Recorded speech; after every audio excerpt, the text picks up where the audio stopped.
After the Second World War, the US and the USSR, both having their own differences, engaged in many disputes, eventually leading up to the Cold War. Here are some examples. 1. The US refused to acknowledge the USSR as a nation until 1933, 16 years after it had been established. 2. The US and the USSR have different ideals, the US being democratic and the USSR being communistic. 3. The US left the USSR out of the atomic war plans. 4. US terminates the Lend-Lease Act to the USSR. 5. The US loaned $3.5 billion to Britain while refusing a similar loan of $6 billion to the US for the purpose of reconstruction. 6. The USSR wants to close off the country with the Iron Curtain, while the US wants to maintain an open world policy. 7. Lastly, during World War II, the US and Britain do not attack the second front in Germany until Russia had already been severely damaged. When the Cold War erupted, the US makes it clear right off the bat with the containment doctrine that they intended to stem the spread of communism. To back their words with actions, one of the things America does is the Truman Doctrine. On March 12, 1947, Truman gives a speech to Congress and asks them to grant Turkey and Greece $400 million combined to fight against communism. So, what were the overarching reasons that Truman decided to announce this, other than the Cold War tensions?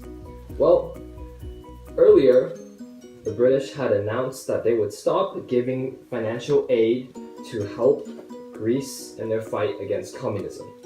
This worried the US because the US saw that Russia could have aided Greece communists and in turn controlled Greece completely. And this would have been bad for the US because communism would have spread. Additionally, the Russians showed little compliance with the rest of the world in terms of world peace. The Russians violated previous agreements for the withdrawal of their troops from Iran, and they also did not comply with the APUSH plan, which advocated for international cooperation over the control of nuclear energy and nuclear weapons. So, in the end, the Truman Doctrine, aside from giving money to Turkey and Greece to fight against communism, also set the precedent for US interventionism. This led to a later plan similar to the Truman Doctrine, known as the Marshall Plan, which gave all European nations monetary aid to reconstruct, with the intention of helping nations to stem communism. Also, you saw the domino theory, which eventually led to the US fighting in the Korean and Vietnam Wars.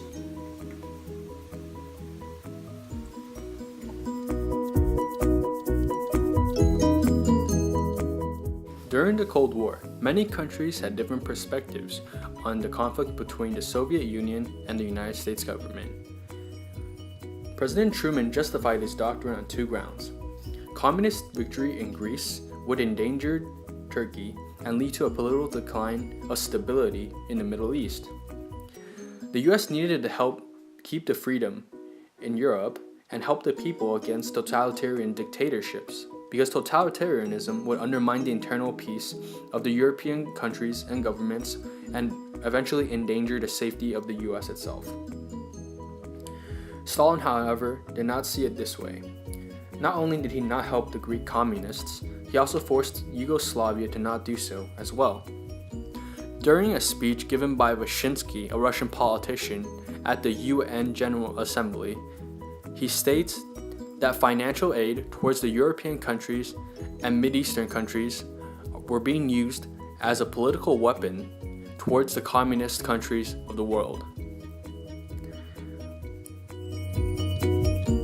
Greek and Turkish people accepted the financial aid from the US government with open arms, and then eventually joined the UN in 1952.